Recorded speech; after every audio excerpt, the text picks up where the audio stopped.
नमस्ते माननीय प्रधानमंत्री जी। मैं धीरज सुथार, मैं राजकीय उच्च माध्यमिक विद्यालय कोंदवा राजसमंद राजस्थान से हूँ। मैं 12वीं कक्षा में अध्ययनरत हूँ। मेरा प्रश्न यह है कि व्यायाम के साथ साथ पढ़ाई को कैसे मैनेज करें, क्योंकि शारीरिक स्वास्थ्य भी उतना ही जरूरी है जितना कि मानसिक स्वास्थ्य। कृपया मार्गदर्शन करें। धन्यवाद सर। आपका शरीर देख करके लगता है मुझे आपने सही सवाल पूछा है।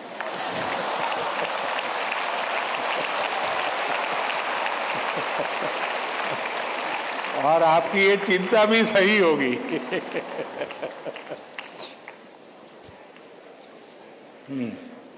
धन्यवाद धीरज। अपनी सांस्कृतिक परंपरा और बर्फीली चोटियों पर तैनात सेना के जाबाजों के शौर्य के लिए विख्यात उत्तर भारत के प्रमुख केंद्र शासित प्रदेश लद्दाख के पीएम श्री केंद्रीय विद्यालय कारगिल की छात्रा नजमा खातून हमसे ऑनलाइन माध्यम से जुड़ रही हैं और प्रधानमंत्री जी आपसे प्रश्न पूछना चाहती हैं। नजमा, कृपया अपना प्रश्न पूछिए।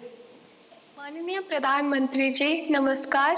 मेरा नाम नजमा खातून है। मैं पीएम श्री केंद्रीय विद्यालय कारगिल लद्दाख में पढ़ती हूँ। मैं कक्षा 10वीं की छात्र हूँ। मेरा आपसे प्रश्न यह है कि परीक्षा की तैयारी और स्वस्थ जीवन शैली बनाए रखने के बीच संतुलन कैसे बना सकते हैं? धन्यवाद। शुक्रिया नजमा। पूर्वोत्तर भारत के रत्न जनजातीय बहुल राज्य अरुणाचल प्रदेश के Naharlagun government higher secondary school से एक शिक्षिका टॉबी लामी जी इस सभागार में उपस्थित हैं और प्रधानमंत्री जी से प्रश्न पूछना चाहती हैं।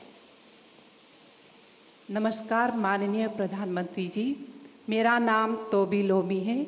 मैं एक शिक्षिका हूँ। मैं government higher secondary school Naharlagun Arunachal Pradesh से आई हूँ। मेरा प्रश्न है, विद्यार्थी खेल कूद नहीं बल्कि पढ़ाई में मुख्य रूप से क्या और कैसे ध्यान केंद्रित कर सकते हैं? कृपया मार्गदर्शन करें। धन्यवाद सर। धन्यवाद मैम। प्रधानमंत्री जी, धीरज, नजमा और तोबी जी पढ़ाई और हेल्दी लाइफ में सामंजस्य कैसे स्थापित करें, इस विषय पर आपका मार्गदर्शन चाहते हैं।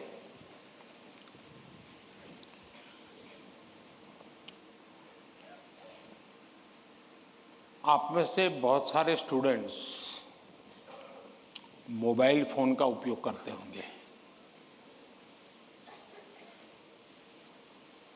और कुछ लोग होंगे शायद उनको घंटों तक मोबाइल फोन की आदत हो गई होगी। लेकिन क्या कभी ऐसा विचार आया मन में कि नहीं मैं रिचार्जिंग में फोन रखूंगा तो मेरा मोबाइल का उपयोग कम हो जाएगा, इसलिए रिचार्जिंग नहीं करूंगा। अगर रिचार्जिंग नहीं करूंगा तो मोबाइल काम करेगा क्या? करेगा क्या? तो मोबाइल जैसी चीज जो रोजमर्रा देखते हैं उसको भी चार्जिंग करना पड़ता है, नहीं करना पड़ता है? अरे जवाब तो दीजिए। रिचार्ज करना पड़ता है, नहीं करना पड़ता है? अगर मोबाइल को करना पड़ता है तो ये बॉडी को करना चाहिए कि नहीं करना चाहिए?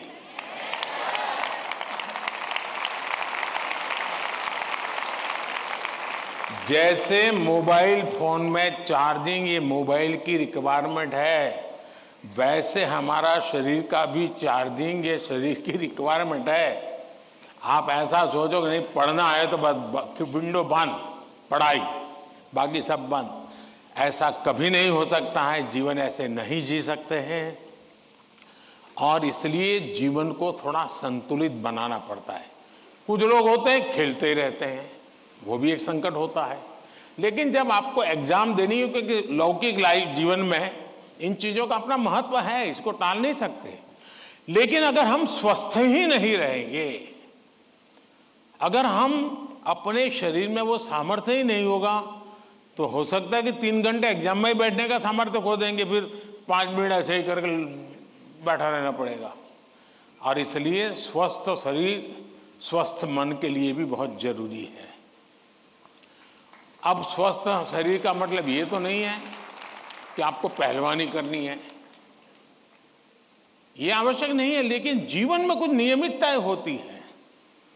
अब आप कभी सोचिए कितना समय है जिसमें आप खुले आसमान के नीचे सनलाइट में बिताए हो। अगर आप चलो पढ़ना भी है तो किताब लेकर के सनलाइट में बैठो ना भाई थोड़ी देर। कभी कभी बॉडी को रिचार्ज करने में सनलाइट भी बहुत जरूरी होता है। क्या कभी कोशिश की नियम से कि भाई मैं दिन में कैसे भी करके इतना तो मौका निकाल दूं ताकि मुझे सनलाइट के साथ नाता रहे। उसी प्रकार से कितना ही पढ़ना क्यों ना हो, लेकिन नींद को कभी भी कम मत आंकिए।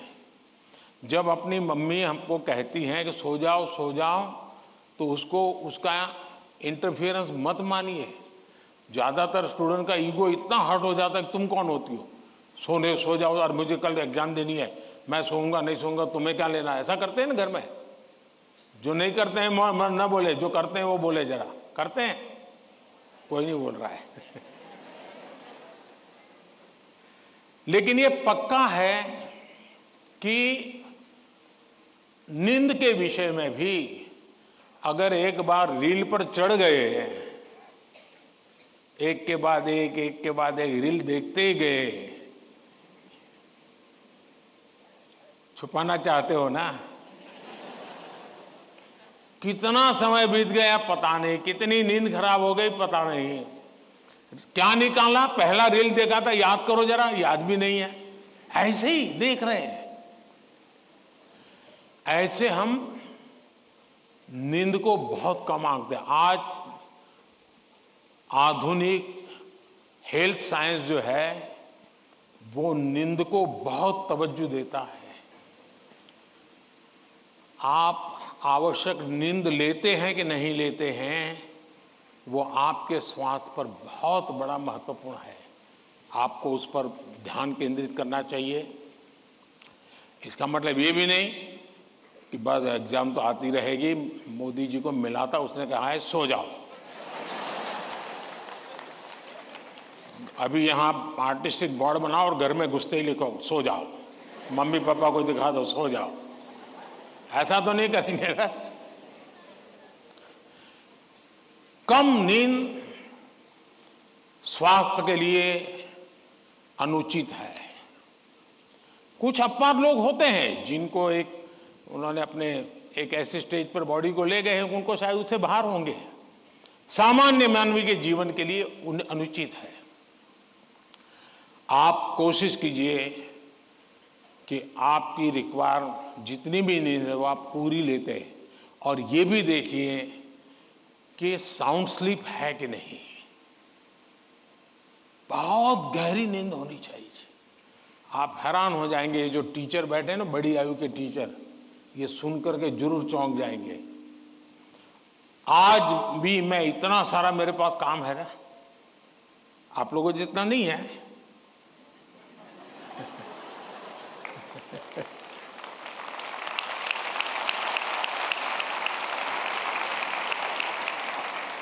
लेकिन 365 दिन कोई अपवाद नहीं।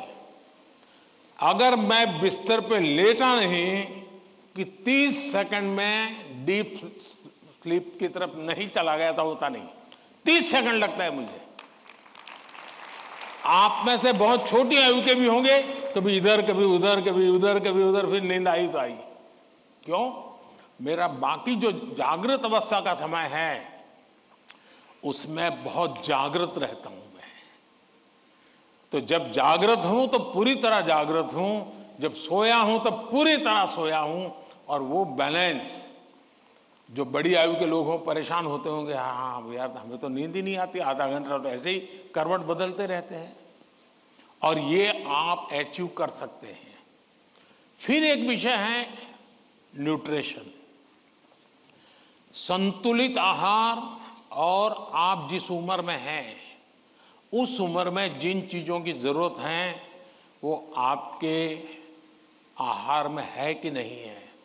एक चीज पसंद है, बस खाते रहते हो, पेट भर जाता है, कभी मन भर जाता है, लेकिन शरीर की आवश्यकताएं पूरी नहीं करता है। 10th 12th का एक कालखंड ऐसा है जब आपके पास एग्जाम का वातावरण है, तो एक बार तय कीजिए कि मेरे शरीर को जितनी रिक्वायरमेंट है वो मैं लेता हूं। माँ बाप भी बच्चे को ऐसा ना करें, नहीं नहीं आज तो हलवा बनाया है, जरा ज्यादा खा ले।